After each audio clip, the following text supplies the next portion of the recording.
नमस्कार।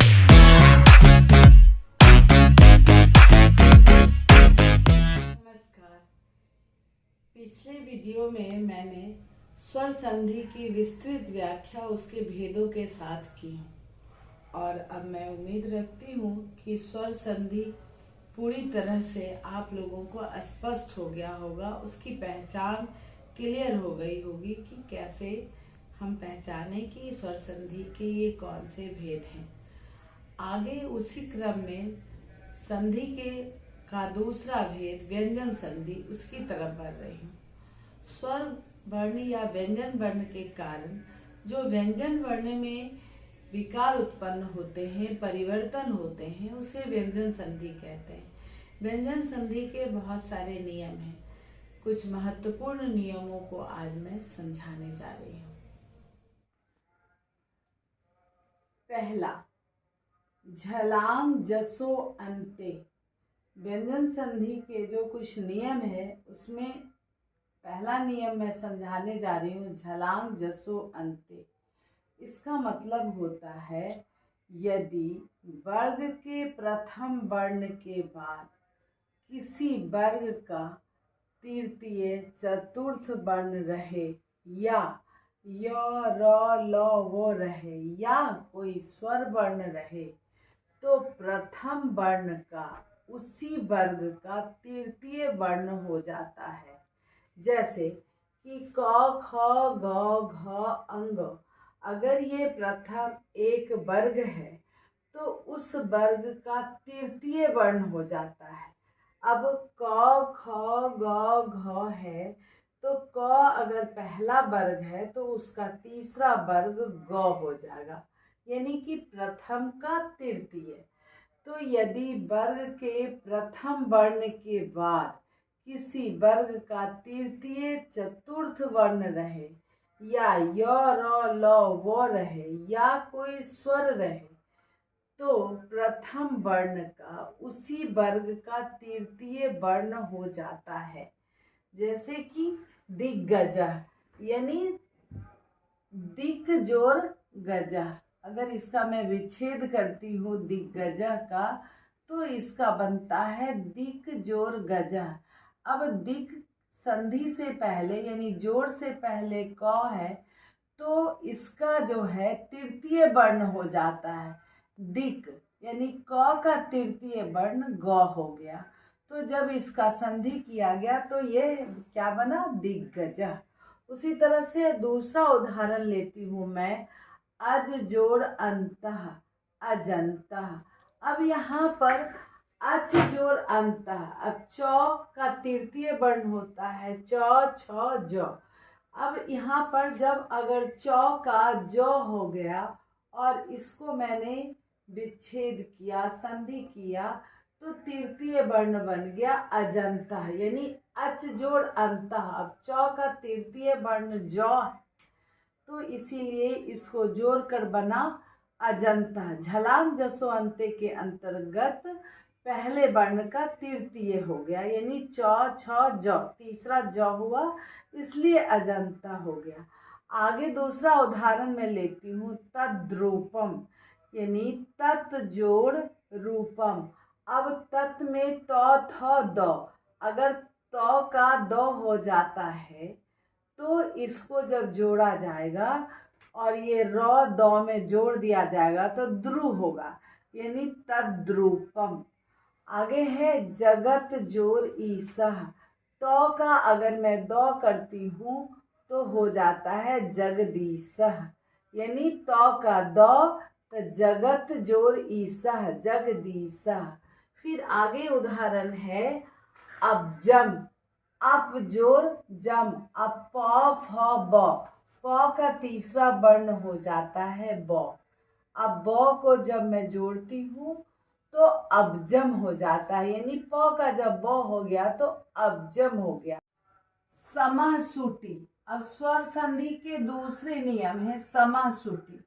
समासूटी के अंतर्गत आता है कि यदि सम के बाद क्री धातु से निष्पन्न कोई शब्द हो तो म का अनुस्वार हो जाता है या सौ का हलंत सौ का आगमन हो जाता है, समासूटी। तो जैसे कि एक उदाहरण लेती हूँ, संस्कार। अब संस्कार में क्या है, सम जोड़ कारः संस्कार होता है, और उसी तरह से संस्कृति, सम जोड़ कृति संस्कृति।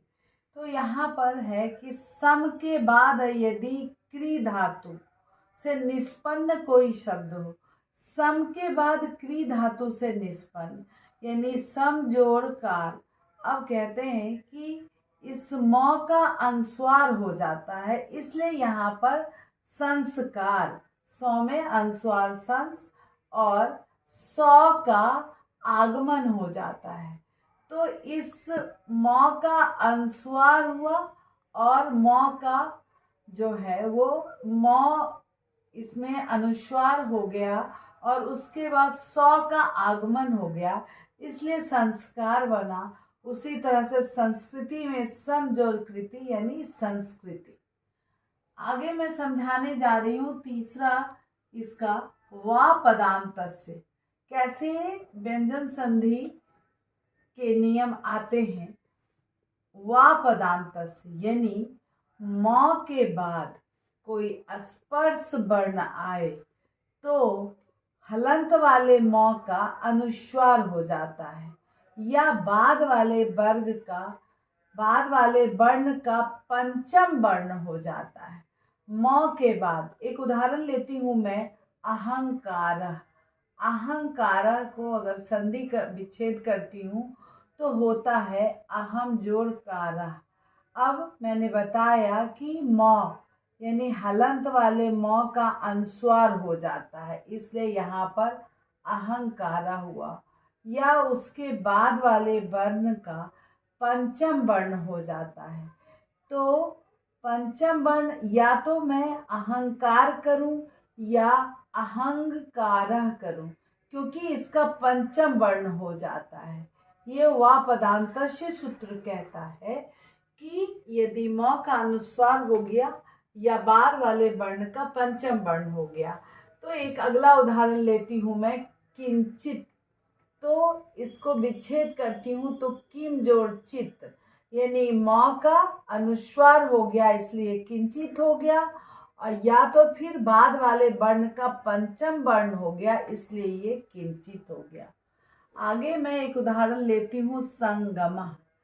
सम जोड़ गमः बराबर संगमः।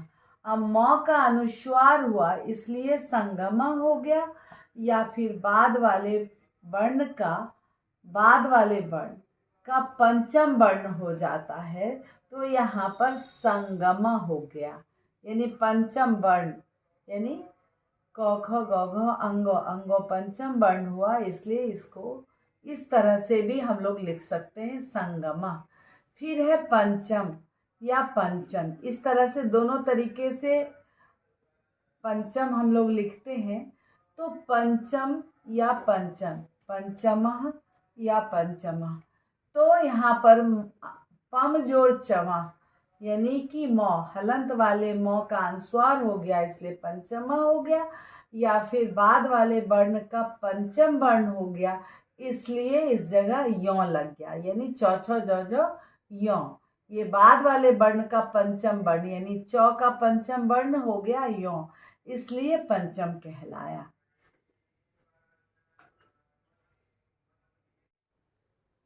अगला सूत्र आता है अस्तो अश्चुना अश्चु। ये सूत्र कहलाता है कि यदि अस्तो अश्चुना अश्चु यानी 100 के बाद तालव्य सौ या चवर्ग रहता है, चू का मतलब होता है चवर्ग, तो तालव्य सौ के बाद अगर चवर्ग रहता है तो हलंत वाले सौ का हलंत वाला शौ हो जाता है। जैसे उदाहरण मैं ले रही हूँ, रामस सेते, रामस जोर सेते। अब यहाँ पर मैंने समझाया कि हलंत वाले सौ का ये सौ हो जाता है। अब ये सौ के कारण यहाँ पर इसका संधि बनकर रामस सेते हुआ, यानी अस्तो अश्चुना सूत्र कहता है कि यदि हलंत वाले सौ के बाद सौ तालव्य श या चवर्ग रहता है तो सौ का श हो जाता है, इसलिए इसका संधि बन करके हुआ रामस चेते, यानी रामस जोर सेते। अगला उदाहरण ले रही हूँ, रामस चिनोती। इसकी संधि होती है रामस जोर चिनोती। अब अस्तो अश्चुना अश्चु, ये सूत्र कहता है कि यदि सौ हलंत वाले सौ के बाद अगर चवर्ग रहता है तो इस सौ का ये सौ हो जाता है। अब इस नियम के तहत जब इसको संधि किया जाएगा तो रामस चिनोती बनेगा। इसके बाद जो है, यदि तवर्ग के बाद चवर्ग रहता है तो तवर्ग का चवर्ग हो जाता है। तवर्ग का मतलब तौथो दौधो और चवर्ग का मतलब तौथो चौछो जौझो। ये तवर्ग का चवर्ग हो जाता है। तो एक उदाहरण लेती हूँ, उच्चारणम, यानी उत जोड़ चारणम। तवर्ग के बाद यदि चवर्ग है तो तवर्ग का चवर्ग हो जाता है, तो तौ का चौ हो गया, तो इसको संधि करने पर उच्चारणम बना। उसी तरह से एक अगला उदाहरण लेती हूँ, उज्ज्वला। उज्ज्वला को अगर संधि विच्छेद किया जाए तो उत जोड़ ज्वला, ये इस नियम के तहत होता है। यूं ही कोई भी संधि विच्छेद नहीं बन जाता है, हर चीज का एक उदाहरण, एक नियम होते हैं। तो उज्ज्वला का उत जोड़ ज्वला हुआ, यानी अस्तो अश्चुना अश्चु जो है वो कहता है कि तवर्ग का जो है वो उसके बाद अगर जौ रहे तो उसका जौ बन जाता है, इसलिए उज्ज्वला हुआ। उसी तरह से तवर्ग के बाद यानी हलंत वाले तौ के बाद यदि चौ रहे तो चौ का चवर्ग हो जाता है। तो सच्चरिता, एक उदाहरण ले रही हूँ, सच्चरिता। सच्चरिता को अगर विच्छेद किया जाए तो होता है सत जोड़ चरित्र। अब इस नियम के तहत यहाँ पर तौ का चौ बन जाता है, इसलिए सच्चरिता हो गया। फिर एक उदाहरण है शरत चंद्र। शरत चंद्र, इसका विच्छेद होता है शरत जोड़ चंद्र। अब तौ का चौ बनना है, इसलिए शरत चंद्र हो गया। यानी तौ को अगर चौ बनाया जाए, आधा हलंत वाला चौ, और इसका संधि किया जाए तो शरत चंद्र हो जाता है। अब इसी व्यंजन संधि के तहत एक और नियम मैं ले रही हूँ, सस छो अटी। सस छो अटी कहलाता है कि यदि तौ या दौ के बाद, यानी हलंत वाले तौ या हलंत वाले दौ के बाद यदि शौ रहे, यानी तालव्य शौ रहे, तो हलंत वाले तौ रहे तो हलंत वाले तौ या दौ का चवर्ग चौ हो जाता है, हलंत वाला चौ हो जाता है, और सौ का छ विकल्प से हो जाता है। विकल्प का मतलब है कि उसको उसमें जोड़ना है। तो एक उदाहरण लेती हूँ, तत्छटकम। तत्छटकम का अगर विच्छेद किया जाए तो तत् जोड़ सक्तम। ये विच्छेद और ये संधि इसलिए हुआ कि सस छो अटी सूत्र कहता है कि यदि तौ रहे और उसके बाद सौ रहे तो तौ का दो हो जाता है या चौ हो जाता है, तो यहाँ पर चौ हो जाएगा, इसलिए तत्छटकम हुआ। फिर है भवत शरण्य। भवत शरण्य को अगर संधि विच्छेद किया जाए तो भवत जोड़ शरण्य हुआ, यानी कि तौ रहे और उसके बाद सौ रहे तो इसके विकल्प में छ हो जाता है, इसलिए भवत शरण्यम हो गया। भवच्छरण्यः। फिर है उच्च श्रृंखला। उच्च श्रृंखला को अगर उदाहरण संधि किया जाए तो संधि विच्छेद में होता है उत जोड़ श्रृंखला, क्योंकि यहाँ पर त का च हो जाएगा और इस च को यहाँ पर जोड़ा जाए तो उच्च श्रृंखला बना। ये सारे व्यंजन के नियम हैं जो काफी ही महत्वपूर्ण है, और कोई भी संधि विच्छेद जो बनता है वो एक नियम के तहत होता है। संधि विच्छेद को कर अगर संधि किया जाता है तो बिना उसके नियम के वो नहीं बनता है। तो इस महत्वपूर्ण नियमों को मैंने आपको समझाया। आशा करती हूँ कि ये व्यंजन संधि आप लोगों को समझ में आ गया होगा।